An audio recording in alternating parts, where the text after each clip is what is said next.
We're in Messilas Yesharim, Perek Beis. And Perek Beis starts the ladder of Rabbi Pinchas ben Yair. In the introduction, he spoke about how he's going to organize the Sefer according to the order of the Pinchas ben Yair. In the Brisa that says the ladder that takes us till Ruach HaKodesh, Nevuah, as far as we can get. And that's not the order of the pasuk that talks about Ma'ashem L'kach HaSholmei Ma'ach Yira Ava. He says that this is the order in which it's able to acquire it, and also it's more detailed, and the order of acquisition. So we spoke about the surprise that we had in Perek Aleph, that we weren't told that there's going to be a Perek Aleph. He told us he's going to organize the Sefer according to Pinchas ben Yair, which starts with Zehirus. Torah brings the Zehirus, and he's going to talk about both of them. But he threw in Perek Aleph, which was a surprise. Like, who asked for it? He didn't tell us what this Perek is all about. So after seeing what the Perek is all about, it seems that besides knowing the steps that you're supposed to take, you're also supposed to know where you're going, to know the destination. So if you have a GPS and it tells you to go right and left and 100 meters and then make another right, so you might get to the destination, but you didn't know where you're going. And there's an issue that the Ramchal wanted us to know where we're going. You're supposed to know where you're going, what the destination is going to be of all that you're doing. So you're climbing a ladder, you should know what's on top of the ladder. A little bit more than that. Not is it only that you should know where you're going, but that you should be focused on that. It means you should be going there the whole time. We said, Mashal, if someone's going from Yerushalayim to, from let's say from Bnei Brak to Tel Aviv to Yerushalayim, Bnei Brak to Yerushalayim, and he has a GPS. So then he doesn't even know where he's going. Did someone else programmed it for him? Knocked in the destination, and he's just following instructions. He doesn't know where he's going even. That's one level. A higher level would be that he does know where he's going. He knows his destination is Yerushalayim. There's another higher level that not only does he know where he's going, but he's Mesiach Das the whole time. He's listening to the instructions, but he's not focused on what am I doing? I'm going to Yerushalayim. The highest level of these three would be that that's his focus. He's poneh, he's piniyah. If you can help me with a better word in English. In Hebrew it's called he's poneh. His piniyah, I think focus, but maybe a better word that would emphasize the point that that's what I'm doing. I'm focused on getting there. In other words, a person before he learns Perek Aleph, if you ask him why are you doing mitzvahs, so he'll say because that's a commandment. Hashem commanded me, so I'm doing what I'm commanded, which is very good. And it's l'shma even.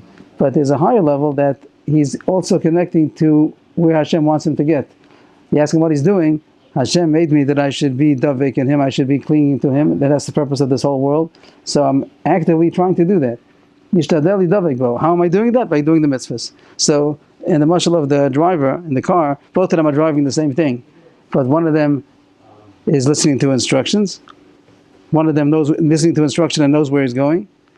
And one of them is he's actively going to the destination. That's what he's doing. He's engaged in getting to the destination. So here, once we know the destination is to get Dveikus B'Hashem, after we explained what Olam Haba is, that also might be, I don't know if it's such a chiddush to people that Olam Haba is Dveikus. Maybe I think everybody would agree to that. I think so.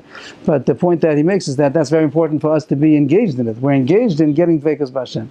As long as a person thinks that the Olam Haba is something that's not Hashem, it's not a connection to Hashem, but it's some reward, so then it looks a bit shalom lishma. It looks like if I'm doing it for Olam Haba, so I'm doing it for reward. But the point that he's saying now is that Hashem wants you to get Dveikus, He wants you to get connected to Him, and you're engaged in doing what Hashem wants. So that was the Perek Aleph. We just had a point also once upon a time we spoke about, is that the Perek Aleph is not the motivation, it's not telling you why you should be trying to get Dveikus. It's just telling you what you're doing. It's defining the what. The why you didn't even speak about. This also will be a good why. If you want to get, that Dveikus is good for you. The connection to Hashem is the best thing that could happen to any being, and that's why Hashem made it, because He wanted to give it the ultimate good. But if a person is doing it for that purpose, that's why he's doing it. That's an issue that Messilas Yesharim did not address yet. It's just addressing what is he doing, not why is he doing it. It makes sense. There's the tachlis, there's the matara, the goal that I'm getting to. Why I'm doing it is another issue. And that's going to be the issue he talks about later on in Tara and Chassidus. There might be different levels of his motivation. But he's not talking about the motivation. The whole parak, I think it has to be emphasized that the whole parak does not mention the motivation. It's just talking about the goal. You have to know the goal that Hashem made you for, and therefore you should be striving for the same goal. So Hashem wants us to acquire Dveikus, connection to Him. So we're trying to do that. Now, why we're trying to do that, we'll get to that eventually. He didn't discuss it yet. So now that we know, we finished Perek Aleph and we know what we're striving for, so now we have to know how to get there. Now we're going to learn the GPS. Now we're going to learn what are the levels that we have to do in order to climb this ladder. What is the first rung, second rung, and He takes us up on these different levels till as high as we can get. Not everybody can get to the top of the ladder, but we're all trying to get as hard as we can. So the first midah that the Pinchas Ben Yair said is Zehirus. It's a little interesting because the Pinchas Ben Yair says Torah brings the Zehirus, and he doesn't talk about Torah yet. He talks about Zehirus. But that's not so bad. I don't think it's a problem because the way that he organized the Sefer, he says that he's going to talk about the midah and its parts, halakim, and then the kinyanim, and then the mafsidim, the acquisition and the inhibitors that you have to watch out for. So he organized the Sefer. He's going to talk about what Zehirus is, and then he's going to talk about the kinyan Zehirus, the way to acquire it. That's where he's going to talk about Torah, which is the same thing as Pinchas Ben Yair said. That's the way to get it. Just instead of saying learn Torah and you'll get the Zehirus, he says is Zehirus, and the way to get it is Torah. So he's going to incorporate everything that Pinchas Ben Yair said, but it's a different way of presentation, not a different order, just a different presentation. He's also going to say that a person has to have the Torah first in order to acquire the Zehirus. Just to point out that in the other edition that the Ramchal himself wrote of this book, the Rikuah, he wrote it also in a debate form. Over there it does say Torah before Zehirus. It does say it in the order of Pinchas Ben Yair, but here, since you organized it this way, so he says what the midah is, and then how you're going to acquire it is going to be Torah. So we'll get there. So the word Zehirus, I have a couple of translations, whichever one you connect to, whatever flavor speaks to you. Carefulness, watchfulness, alertness, consciousness, awareness, vigilance, whatever word you mitchaber to. So there's a kind of I say awareness, that's whichever one, to be conscious and aware of what one is doing. That's going to be the first level called Zehirus. Ma vehine inyan Zehirus hu sheyeh adam nizar b'masav, we're in Perek Beis. Inyan Zehirus hu sheyeh adam nizar b'masav u'v'nyanav, klomar masbonei l'mufakech al masav v'drochav v'tovim heimim lo. V'vilti azov nafsho l'sakonas avadon chas v'halila v'lo yelech b'mhalach egelo ki'iver ba'afela. The style of the Ramchal is to first say one sentence which incorporates the whole idea, like a definition, and then later on he goes to explain it, and we'll see everything that he says in the whole parak is going to be capsulized in this one sentence. We'll get the formula now, and then we'll understand it better as we go along. The issue of Zehirus is that a person should be careful with his actions and his issues. His issues mean, what does that mean? That he's careful with his actions and with his issues. He explains himself, that he contemplates and supervises on his actions and ways, if they are good or not, in order not to leave himself to the danger of destruction. And he shouldn't go in his way of habit as a blind man in the dark. So he portrays a person who's blind in the dark, and he doesn't see where he's going. And that's a person who's not a Zohir. He's just going. And he's going to give some more Mishalom later on about a person going on the edge of the river. Nowadays, you don't talk about the edge of the river, you can talk about the edge of the curb.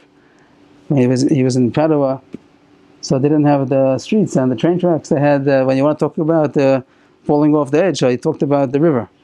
But here, nowadays, we don't have to go so far to the river. We can go also to the curb. The person's walking and he doesn't realize where he's walking off. So a person who goes in his happy way without paying attention to what he's doing, to where he's going, so he's blind, going into the darkness, he doesn't know what he's doing.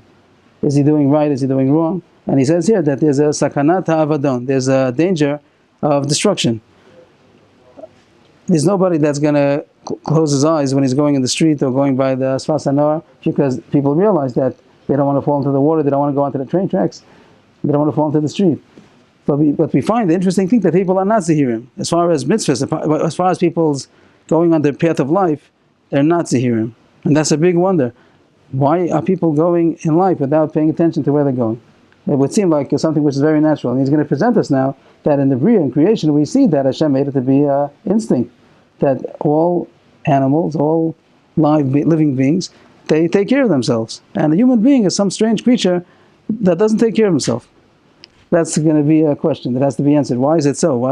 Which ingredient is missing?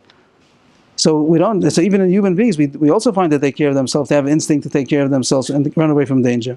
But in this issue of the path of life, for some reason people are blinded, and we'll try to discuss maybe what's the shorish, what's the root of that blindness.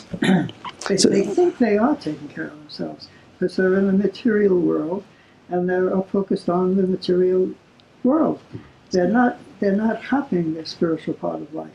But they think they're taking care of themselves. They're taking care of themselves on a physical level, and they're not living in the spiritual world at all. If you'd ask them, do you care about spirituality? If you'd ask them, do you care about Olam Haba? So some people would say, I never heard of it. That's not my. But if people, but the question would be a person who did hear of it, and he's observant. He calls himself a God-fearing, Torah observant, mitzvah observant. So we'd ask him, and how about you? What would he answer? Would he also answer that I don't care, or okay, that's not my world? I'm a physical being, or what would he think about his Torah observance? The question is here about a person who's a religious person, not a person who's irreligious. But that's 10% of the population. Right. So you're saying that for the 90%, we don't even have a question why they're not careful. It's not a question for that. Right. True.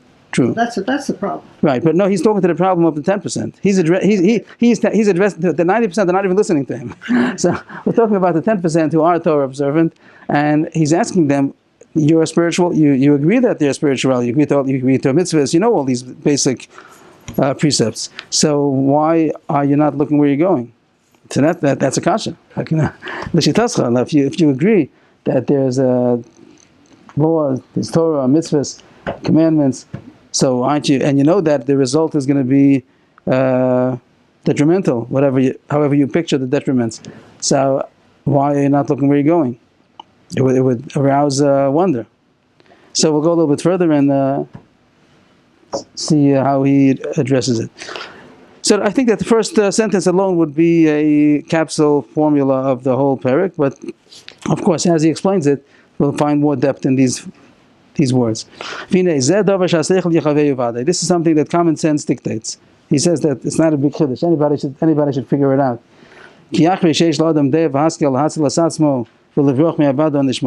Since man has knowledge and intellect to save himself and to escape from the destruction of his soul. So, like you're right, he's not talking about the physical, he's talking about the soul. But a person who cares about his soul, he knows he has a soul, and he has enough intellect to be able to save himself from that danger of destruction of his soul. How could it be that he willingly ignores his salvation? He knows that there's a way to save himself, and he ignores it. He closes his eyes. There's nothing lower or wild than that. Like it's a wildness, it's a hefkerus. Someone does that is lower than the animals, domestic animals, wild animals, all living creatures. They have a nature to watch over themselves. So therefore they escape and run away, flee from anything that seems to them to be dangerous. And a person now he's transferring it to a person. If a person goes in his world without contemplating if his way is good or not, he's like a blind man going on the river edge. He's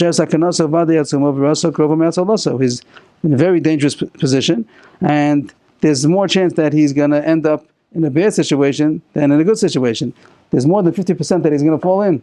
More chance that he's going to fall in if he's going on the riverbank without looking, closing his eyes. He's probably going to fall in. Because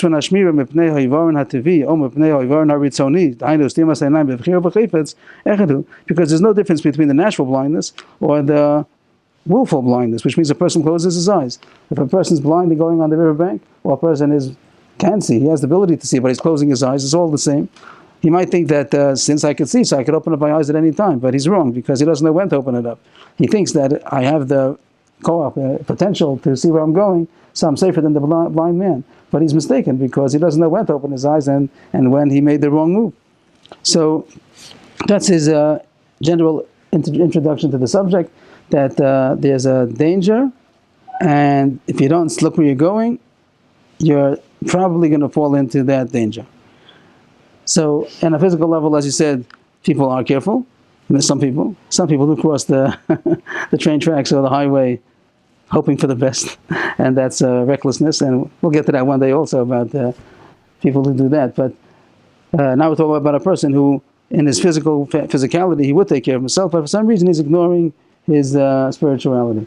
What is the shor? So he said, if people don't know about the spirituality of life, they don't know about Olam Haba, they don't know about Hashem, so there's no kasha. They don't know. They don't know that they're in a. They don't know where they're going and what the danger is. But the question will be about a person who is God-fearing and religious, and he knows that there are mitzvahs and averos out there. So why is he not? Why is he willfully, so to speak, closing his eyes? Anybody have a suggestion? What people are thinking? Are they thinking? They didn't read Messilas Yesharim. But isn't it something that was common sense? That's his point. It's a common sense. It's not like later on I'll tell you chidushim that you wouldn't have noticed. What? It's not. There's no instinct. It's true. There's no instinct, but there is intellect. People are intellectual in the same way. Like, knowing something doesn't make you do it. But why doesn't he do it consciously? You're right that he's not going to do it subconsciously. But why doesn't he consciously do it if he knows that he's in danger? There's also things that are pulling him to do what's wrong. So is he if it will be a person who has the issues in front of him and he has a decision, should I do that vera, shouldn't I do that vera? So that's not the issue of this parak. This parak is not telling a person how to overcome an urge or a lust. That's not this parak. Maybe it has to be other. Later on, he'll tell us what to do in such a situation. Here he's talking about a person that didn't see the problem. It's not that he has a mulchama, he has a battle. Should I give in to my evil inclination or not? He doesn't even know that there's a battle. He's walking and everything's fine, and he falls into the river. I'm just saying a suggestion. I don't know. I think it might be included in what he's going to come up saying that people don't realize that they don't realize that there's a danger of doing averos, of doing sins. People think that they don't do sins. If the person doesn't open up this subject of the heroes that the Messilas Yesharim is going to present to us, the average person would think that it's not common to do an avera. Unless I actually consciously do the avera, then I did it. But if I don't have to be careful. I'm not in a dangerous place. It means when a person is walking in a park, he doesn't have to look where he's going. He could put his hands behind his back and look up into the sky and whistle, and chances are he's not going to fall. If he's going on a road and there are cars and trains, whatever, on the river edge, so then he's naturally careful because he knows that there's danger. But if a person doesn't think that he's in a place where there are cars, he thinks that he's in a place where it's just pedestrians, so there's no reason why he should be careful. It means it's a natural thing to be careful when you know that there's a danger. But if he doesn't know there's a danger, so then he doesn't have any reason to be careful. So it seems that one possibility, maybe you'll agree, maybe you won't agree, one reason why people would ignore this issue until they're aroused to it is because they don't think that averos are so usual. They don't think that they're in a...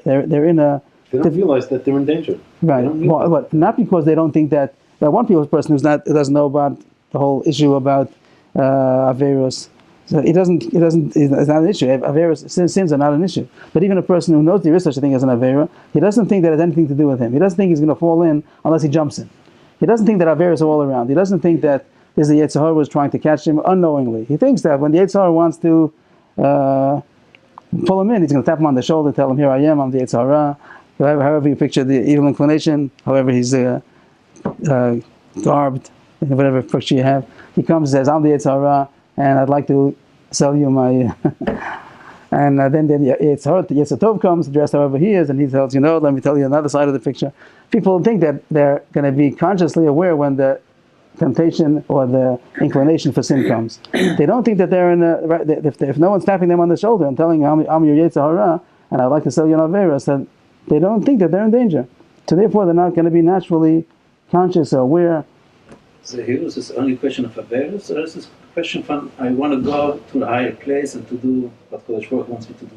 So, not Sur Mirav, but Aseh Tov. So I think eventually it's going to include that also. There's the Aseh Tov, the two questions. One question was avera and mitzvah. Means a mitzvah would mean a commandment. He doesn't say it openly. Mostly the stress of the sefer is going to be on the negative, make sure he doesn't do bad.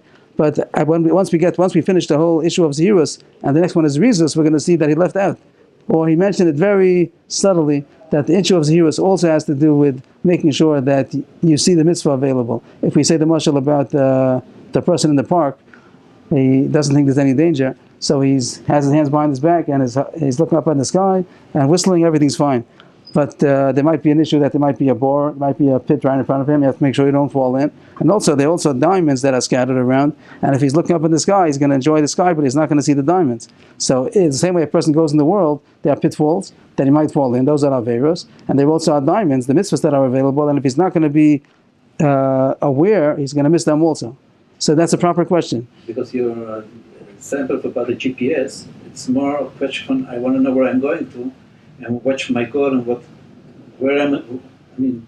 the final destination? So if he that's more the Maaseh Tov than all the various. Both, but in order to get to his destination, he also makes sure he doesn't make any pitfalls on the way, no accidents. The same way that he's going to be, you're right, that as far as the destination, it means I want to get there. Since I want to get there, I have to watch out that I don't veer from the road or fall in an accident, and also I have to make sure that I keep on track, and which would be the mitzvahs that are going to get him there. That's true. But in your words, you also added another point of Hasidus, something going, I think that's the word, somewhere, I forgot the word exactly that you used, but trying to, not just to do Averis, but getting to the goal. So if it means mitzvah, so then I agree that later on is going to be spoken about, not as explicit as the Avera, but I think it's also going to be included. For our purposes, I think that we're going to see that it is included, that a person should both be aware of the pitfalls and also aware of the diamonds, that he shouldn't miss them. True. As far as a person who's going to be past the issue of mitzvahs and averos, we'll see later on, there's going to be issues of chasidus, beyond the letter of law, all kinds of levels coming up. In these levels of Pinchas ben Yair, the first three, Zirus, Rizos, and Kiyas, is going to be about the actual obligation that applies to everybody. Then there are going to be higher levels that isn't for everybody. There's going to be abstinence and purity of motivation on a very high level, and then piety going on, humility, there are different issues. So just to point out that this issue of Zahirus, whatever he's going to tell us, is going to apply to each person on whatever level he's in. It means if you're a person who's on a high level, you have to be Zahir on your level. But on this basic level, he talks about mitzvahs and averis, and a person always is going to be a Zahir, even when he's going to continue on the ladder, becoming more refined, but he has to be aware and careful and alert on whatever level he's in. The same way, the person who goes higher up on the ladder of on the social ladder, whatever you might call it. So he also would have to be careful on his level. Not only that he shouldn't make a mistake on that higher level in order to be able to continue. If he's running for president, whatever it might be, so he can't make mistakes that a regular person might be able to make a mistake. So the same thing, that it is true that this, to sum it up, this discussion, I would say that Zahirus, even though the main address, the presentation is made on the Sormeira, to make sure that he doesn't fall into a pitfall, it also applies to making sure that he does do what he's supposed to do.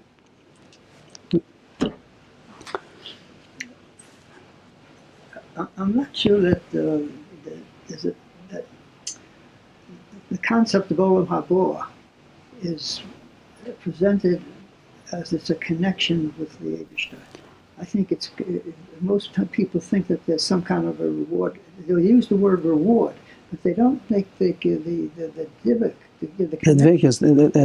I think that's... it's not known. You're saying it's not known. Yeah. This was... So Perek Aleph, he elaborated on it. That was the point of the Perek Aleph. It seems to be open Gemaras that talk about Gemara and Brachos, that he doesn't quote it verbatim, but the Gemara over there says that Olam Haba is not like Olam Hazeh. Olam Hazeh, there's eating and drinking and other issues that are, and Olam Haba is only Tzadikim Yoshvin, Batrosem Brashem, V'nenem Mizev Ashchina. The righteous means all those that merit Olam Haba, they are sitting with their crowns on their heads, probably something meaning in that word, crowns on their heads, and they are enjoying the radiance of the Shechina.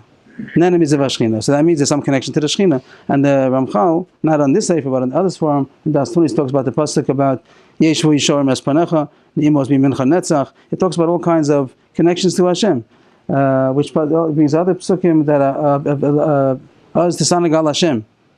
That pasuk says by Shabbos. If you're going to keep Shabbos, Az Tisanagal Hashem. All these words talk about, like he says, L'sanigal Hashem, v'lanis mizir shchina. So that's paraphrasing a pasuk in Yeshaya and Dekamor and Brachas. So that's what the sources seem to say. The Rambam, at the Rambam's time, it seems that he was debating with people that thought that Olam Haba is eating and drinking. which the Muslims have such kind of ideas about what very physical world to come, and the Rambam, shoots it off the map that's not what Olam Haba is. So it's true that the people don't know that, so they should find out what Olam Haba is, and they should realize that the ultimate good that any being could have been presented would be this connection to God. Maybe they don't know God well enough, so they'd be excited more about their ice cream and pizza. But if they would know what God is, so then they would realize that that's not anything. The only true good and the only true enjoyment and eternal and is all connection to God. He doesn't present it and as elaborately as he does in Derech Hashem. On Derech Hashem, towards the beginning in Perek Beis, he talks about that the whole plan of creation was only to give this creation the ultimate good that God Himself could give, and Hashem Himself saw that this is the ultimate, only good that the creation could have. So He made it a way that man could be connected to Him in the utmost way of connecting. It's mind-boggling, even the words. But if you say that people don't realize that, so then they would need the Perek Aleph and the sources to be able to redirect their destination. And then he wants not only we should know the destination, but we should be striving for the destination. And when a person is going to be doing all the mitzvahs, he should be focused on striving to get to that goal. It's a whole different life. If a person realizes that his piniyah, maybe the striving, his whole living is focused different. He refocused his goal and what he's engaged in, his engagement of what he's living for. This goes back not only to our generation. He says that Yirmiyahu, in the Nebuah, he was complaining, or mitztaer, he was pained by the evil of his generation. He saw that was the problem. His generation, they were suffering from this issue of unawareness. Not that they were doing Averis intentionally or consciously, but they were doing Averis because they didn't realize that they're falling in. And he brings a pasuk that's going to show that was the problem, the unawareness. Because they were plagued with this faulty trait. That the trait is going to be unawareness, not being unconsciousness. They were ignoring their actions. They weren't paying attention to what they're doing. They weren't paying attention to their own actions to see if they're supposed to be done or supposed to be left alone, not to do them.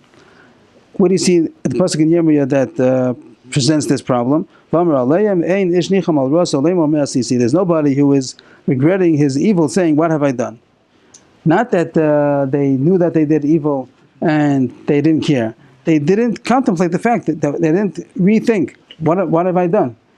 Kulo show, and maybe the pasuk wouldn't have been as clear from that part alone, but it says Kulo shovim utzosam kesu shotei v'mulchama. They're all going on their course, on their running course, like a horse that is flooded away in the war. Maybe a better word than flooded. It means that when a horse is a war animal, and once they get into the spirit of war, they get very, very excited and into it, enthusiastic, and they forget about the danger.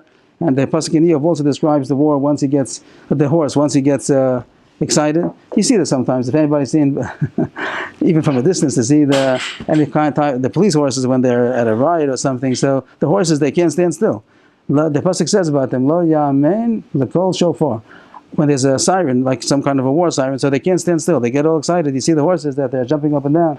They can't stand still when they are in the midst of some kind of an excitement.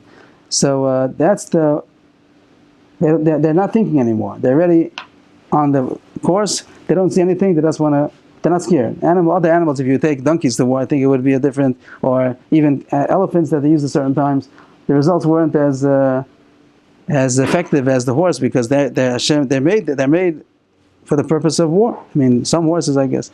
But it's interesting, because before he said that all animals have an instinct to run away from danger.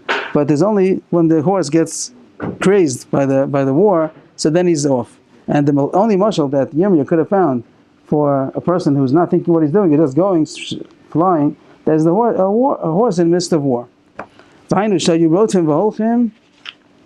This means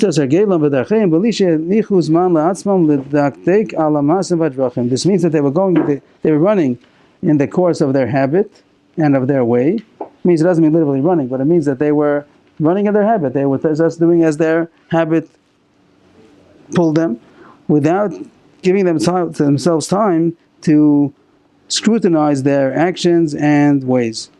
And the result was that they fell into the evil, into the problem without even seeing it. So the whole issue of zero is not that a person sees the evil and he's pulled in or he can't control himself. That's not the point. That's a different point. This point is that he doesn't even see the problem. He doesn't see the boar and doesn't care about it, or he jumps in, but he doesn't see the boar. He's looking up in the sky, he thinks everything's fine, and then he falls in. So that's the issue of people who are not zihirim, the people who are not conscious, alert, aware of what they're doing. So that's what's going to happen to them. They're going to be doing a verse and they're not going to realize it. So he continues to say that it's not just a natural. Before we spoke about why does it happen to people? How do people make this mistake? We said it could be because people don't realize that there are dangers. But now he's going to go further to explain why people are going so fast on the. A nice mashal might be that a person is going on the highway and there are warning signs, but if he's going too fast, he doesn't see them. Because he's going so fast. If he'd be going slower, he'd be able to see it. So now he's going to tell us that the reason why people don't think that is dangerous is because they're going so fast. Nowadays they call it a rat race, so he doesn't call it that, but he's going to say that people are so busy in whatever they're engaged in that they don't have time to see the warning, they don't have time to think. And he says that it's not only a natural state of man, but there's a strategy of the Yetzer Hara. Usually the Yetzer Hara is personified as a malach, an angel whose job is to try to trip people up in order that there should be test. Some would say maybe the Yetzer Hara just means the inclination of man alone, his physicality is his inclination to. Either way, whatever it might be, but he calls it here a tachbula. He calls it here like it's a strategy, a tactic. It could be that the guf also has tactics against the soul, like he wants to get what he wants, so he'll use the strategy. But the pashas, I think Chazal do mostly. The pashas would be that there's a angel who his job is to try to entice people and trip them up. So one of his tactics are to, instead of confronting man face to face and say, I have a favor for you to do, and try to persuade him, encourage him, he just makes him busy. He doesn't have to even talk about Averis. He just makes him busy and involved, and he doesn't realize where he's going, and he's going to miss all the traffic signs, all the danger signs, because he's going so fast. He doesn't even have to talk about doing wrong. He just makes him involved in his daily life, his daily habits, and he won't see the danger signs, and he'll fall off. So this is one of the strategies. Means be'emes, he means saying in truth. It means he's saying chiddush over here, that don't think that it's just a natural state of man. There's really a strategy. It means there's somebody behind it who is setting up this situation. That's the strategies. One of the strategies of the Yetzer Hara and his cunningness. In order to, not in order, but that thing that he does is that he loads up his work. Means he has a lot of work that people should do, not Averis, just to make people very busy, that they should not have time to think. Because he doesn't give them time to contemplate and look on what way they are going. Because he knows if they would be going slow and they would contemplate it, then he'd have a hard job. Then it would be difficult to convince them to sin or to do wrong. Because he knows, the Yetzer Hara knows, that if people would contemplate a little bit, would pay attention a little bit to their ways, then immediately they would start regretting their actions. The regret would continuously get stronger and stronger until they would forsake the sin. If they would go slow and be thinking what they're doing, then they're much closer to doing tshuva, much closer to regretting and stopping and fixing their ways. So the way that his strategy is not to give them time to think. So he makes them busy with all kinds of things, not Averis. He makes them busy with all kinds of things. And then when he wants to, yes. They're so busy that they don't have time to do anything. And they're not going to realize Averis. There's one person who's going to actually consciously, now he knows he has some kind of a lure or lust or enjoyment that he's going to consciously do Averis. But here he's talking that he's so busy that he doesn't even realize that he's doing Averis. But the people who are supposed to be focused, their focus is supposed to be on getting to Olam Haba, to sit in the rays of the Shekhinah. Right, that's as far. That's where you're going. But right, but he has to also look at on what. Therefore, since I want to get there. No, yeah, but therefore, if he's just thinking about the destination, but he's not listening to the GPS, looking at the street, he's also not going to get there. So, but that has to be that since I'm so interested in getting there, I'm getting. So therefore, I'm doing the mitzvahs. Therefore, I'm staying away from my Averos. It's not a contradiction. I'm striving to get to my destination. How? By doing this and this, by being careful about this, not doing this, yes, doing this. But I'm all involved.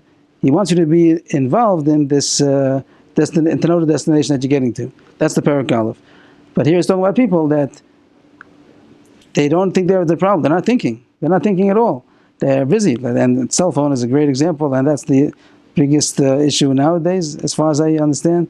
That besides the very parts that where people are exposed to, but without that very, it's just the fact that they're so busy and in nothingness, but they're so busy that they're not thinking, and that's the entrance. To the stumbling block to all of areas. That's what's point there. That people are not hearing. They're not conscious. They're not aware. They're not looking where they're walking around. Right. Even physically, right. They don't have to close their eyes now.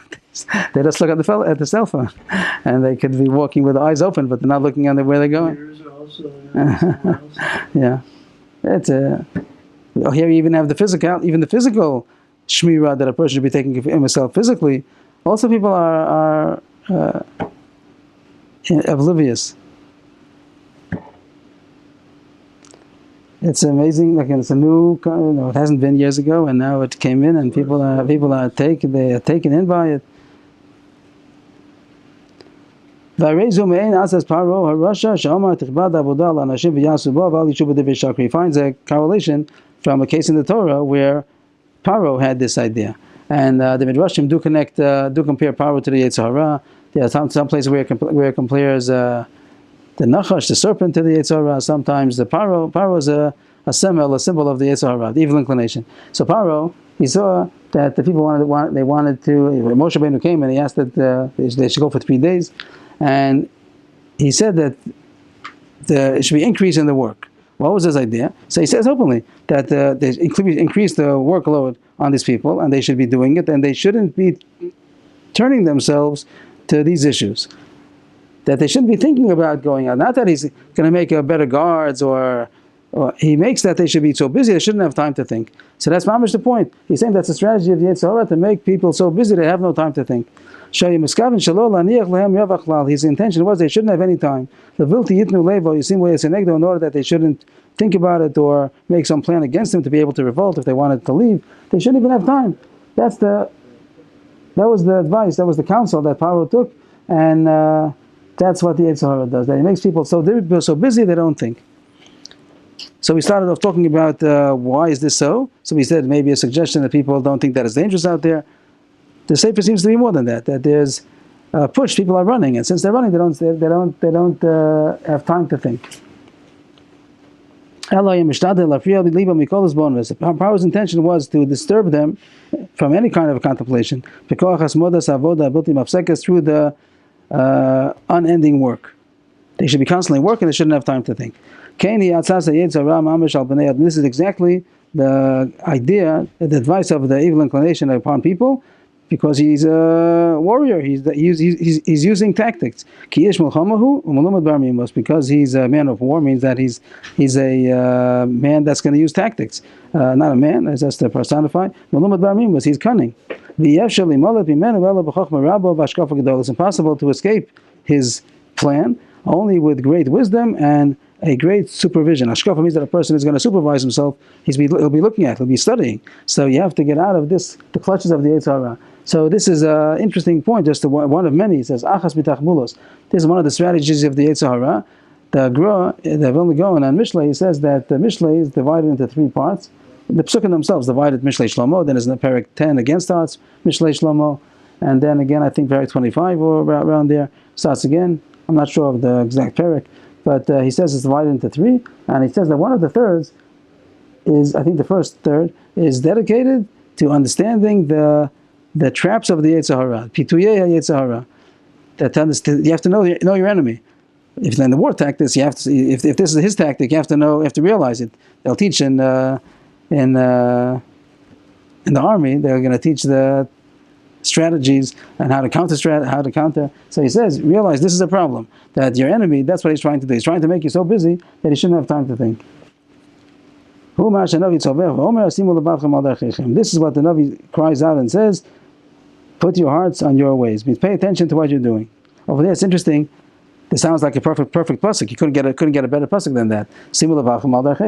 Pay attention to where you're going.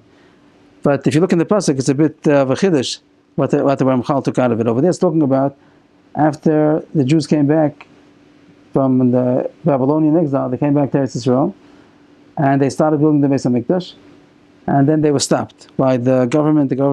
Because of the Ksav Sitna, there was the Goyim who were around, the Tzara Yehuda Binyamin, they weren't happy that the Jews were building the second temple, and they slandered them and they stopped it. And for many years they weren't able to build it again.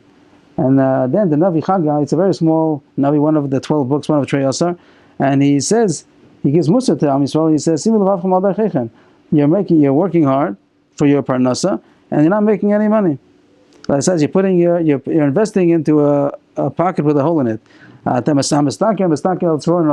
one who's making money, he's making money as if into a pouch, a tzror nukav that has a hole in it. And then he says that you planted a lot, and then the income was much less than it should have been expected.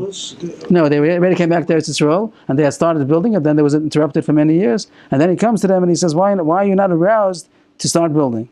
And the way he says, "Why don't you pay attention that you're not making parnasa?" We would have thought they says that you're doing averis. They weren't doing averis, but they weren't building the Beis HaMikdash. And he says you should have noticed by taking inventory of what's happening. It was like an unnatural situation that they were investing so much in their parnasa, and it wasn't coming back with the results. They weren't getting bracha. It seemed that it was very effort, and it didn't come out. They would put a certain amount into the field, and it would come back much less than they would have expected. They should have been expected. And money also, like it says, you're getting money and whatever you're making, and that should have also aroused them that something Hashem is trying to tell us something.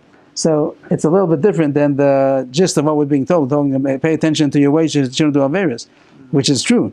That's the point. But he says even not only from an avera, but be aware. Be aware. Circumstances. Right. Is Hashem talking to you? Is Hashem telling you something? So I thought that it's a nice, just a point to that a person is not just to be careful and aware of averis, but be aware and careful of whatever is happening, what's going on. Maybe Hashem is saying something. Not maybe. Hashem is saying a message. Right, but sometimes watched. Right, but that will be something. The fact the person is being watched, sometimes he has to learn it in Pirkei Avos that it says it's stuck in ayin roa. But sometimes it's like the Navi is saying that don't you realize that Hashem is doing something? A person sometimes everything's going no reason that he should have been aroused, but some things do arouse a person, either from the good or from the chalila bad, that he should have been aroused. That something's not regular. So that's also considered zehirus also. It's not the main subject of the Ramchal, but the pasuk that he brings, yeah. That point about tzoras and these kind of things, messages from God. It doesn't have to be that severe, but that's right. Get the message. Right, get the message. So we're supposed to learn from our circumstances also. So it's at least the pasuk is beautiful. I mean, the pasuk without the seeing it inside is mamash shimul avacham adachechem would be mamash this parak. But if you look in the pasuk, it's a bit broader, and it surely applies to averis. Make sure what you're doing, but just to be a little broader, that even other circumstances also a person should be focused on what's happening and see if Hashem is talking to him. Shlomo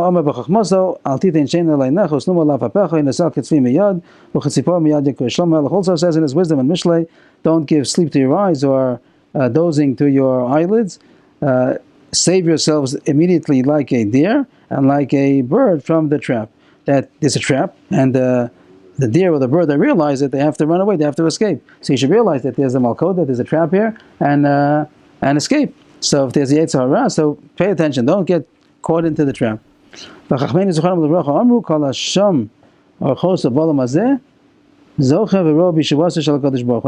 point that Hashem is going to help him. If a person does this, whatever he could, a person does pay attention to what he's doing, so now he's going to have heavenly assistance, which is imperative. A person is going to say that a person, even if he'd be conscious and aware as much as he is, he still would not be able to fight the Yetzer Hara. You need heavenly assistance. But the point he's going to say is that if a person does what he could, then Hashem will help him. But if a person doesn't do what he could, so then Hashem is not going to help him. And that's the point he brings from this Gemara now, that anybody that evaluates his ways, Shomar Chosav, it's really a drush on the pasuk. The pasuk says for some derech, with a sin or a shin. The pasuk says v'sam derech avenu b'yesh Elokim, and the drash says v'sham derech. It's a drash that don't read it with a sin, read it with a shin. And v'sham derech doesn't mean there. It means sham like a shamai, like a shuma that he evaluates. A person who's sham derech, he becomes a sham derech. He becomes an evaluator of his ways. He analyzes. He analyzes his ways. So then, avenu b'yesh Elokim, I'm going to show. Hashem says, I'm going to show you in the salvation of God. What's the salvation of God? He's not talking about the Gula Shlema. He's talking about the salvation is Hashem's going to save you from your personal battle. That a person has a battle with the Yetzer Hara. If a person evaluates his ways, Hashem is going to save him.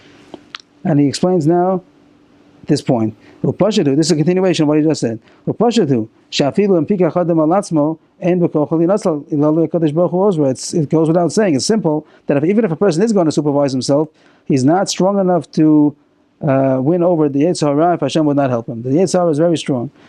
It's very strong even not only in pulling him in to do an Aveira, to entice him to do an Aveira, but in this point about being so busy, not being able to even think.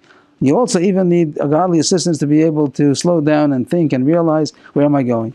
And the Yetzer Hara is very strong. He's going to be pushed. The Yetzer Hara is going to be pushing him to go faster and faster in his habits and in his ways and not to think. So you need heavenly assistance. If we don't push against the Yetzer Hara, it's like the default. It will take over the person. Unless. But that might be a general idea that the Yetzer Hara is coming with lures and enticing him. But the issue of his Yetzer Hara in this parak is talking about the Yetzer Hara of just running, the Yetzer Hara of being too busy. That the Yetzer Hara. So even if a person is going to try, he can't think. So even if he's going to try to slow down and contemplate, see what he's doing, the Yetzer Hara is still there, and it's difficult to fight with him. But if a person does what he could, he puts on the brakes as much as he could, then Hashem is going to slow it down, and he'll be able to see where he's going, and he'll notice what he would not have noticed otherwise. The pasuk says that the Rasha is looking at the tzaddik in order to kill him, and Hashem is not going to let the tzaddik in the hand of the Rasha. So the Rasha here is referring to the Yetzer Hara, and he's on the lookout to catch the tzaddik, and Hashem is not going to let him fall. But that's only if the tzaddik does what he could. If a person does supervise over himself, then Hashem is going to help him, he's going to save him. He'll be saved from the evil inclination. But if he doesn't, if he's not going to take care of himself as much as he can, so then Hashem is not going to help him. If he's not compassionate about himself, so then who's going to be compassionate over him? And that's the famous Chazal, if someone doesn't have Deya doesn't mean that he's not smart. It means that he's able to, but he doesn't. A person doesn't use his seichel. He has intellect and he doesn't use it. So then you're not supposed to be compassionate over him. It doesn't mean somebody who's not well. That's not the point. If he's not well, he's not well. But it means someone's able to, but his midos, his bad character, doesn't allow him to think and do what's proper. So then you're not supposed to be compassionate over him. You're just going to use it for evil. You're not helping him. If I'm not for myself, who's going to be for me? Famous Mishnah that a person is responsible for himself. Then other people, Hashem here, will help him. So a person has to take himself the responsibility to open up his eyes and see what he's doing. Am I doing right? Am I doing wrong? But he's not yet, didn't tell us enough information yet, because how do you do that? So he's going to tell us now, the next paragraph is going to be breaking it down to what does that include, what's involved in this introspection, and then he's going to tell us also the whatever kelim are needed in order to do it, it'll help us with that also, and the mafsidim. So this first paragraph is a general idea what Zehirus means and why it's so important. Yashikol Chacham. Yashikol.